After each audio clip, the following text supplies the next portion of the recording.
Now it's time for one cool thing. Today we're hedging a little bit. We don't just have one cool thing. We actually have every iPad ever made.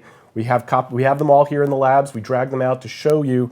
Let's start with the most recent iPad, the iPad Air. Just came out today. We talked a little bit about it at the top of the show, but it really is the most sophisticated iPad ever made. If you stack them all up, this is how many pounds did we weighed this? How many pounds is this? We have 7.4 pounds of iPads here. And the latest one, of course, is the lightest iPad ever, just about a pound. But the screen is still hasn't gotten any smaller.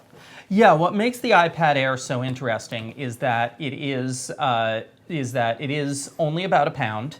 But it has that super fast 64-bit A7 processor. It has your Retina screen, everything you would associate with the latest Apple technology in a very light, easy to lift, easy to toss around case. And what I'm looking at later today is whether the weight We haven't reviewed that yet, so please stop throwing it back and forth. Okay. I'm looking at whether the lightness of this makes a difference in how you use it.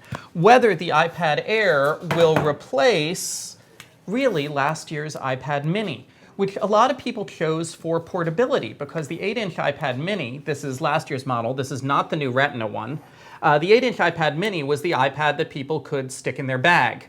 Well, this one's a little bigger, but it's still very light. So do you not have to cut corners anymore? That's something I'm thinking about. And this is really the most important thing that Apple did with this version of the iPad. There weren't huge bumps in terms of processing powers. There weren't huge changes in storage capacity. You do have iOS 7, but everybody with last year's iPad is going to get iOS 7 as well. It's really where they put all their effort is shaving that extra half pound of weight off. And they're betting that it will change how people use them. They'll carry them around more, they'll be less stationary, they'll be more of an everywhere, all the time device. And now here's your iPad Air versus the last year's iPad, which we called the iPad 4, but that is not the official name. Apple just called it the new iPad at the time. And you can see that last year's iPad, much thicker, much heavier. There's so much more battery in that. And then, of course, going back in time. Yep, you go back to this iPad 2.5? iPad 3. 3. Okay, which also was not called the iPad 3. I believe this was called the iPad with Retina. This is also thicker and at a much slower processor, the iPad 3. The 3's problem was that its processor at the time was not quite powerful enough to handle the Retina screen in some higher-end applications. Now, Nope. The iPad 2? Yep, Apple's still selling this one, which just shocks me. But I think it has a lot to do with education and enterprise sales. So here's your iPad Air versus the iPad 2. Now, the iPad 2 does not have a Retina screen. It's selling for $100 less than the iPad Air, but you really want this one instead.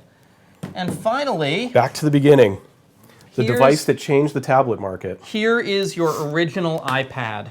And it's amazing how different this one is. The original iPad, you notice it has no back camera.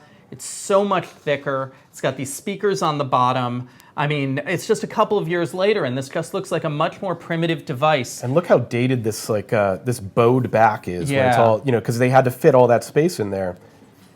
Johnny Ive would be, not happy with this device today. But now we have the iPad Air. We're going to look at that later today. Once again, here are all the other iPads.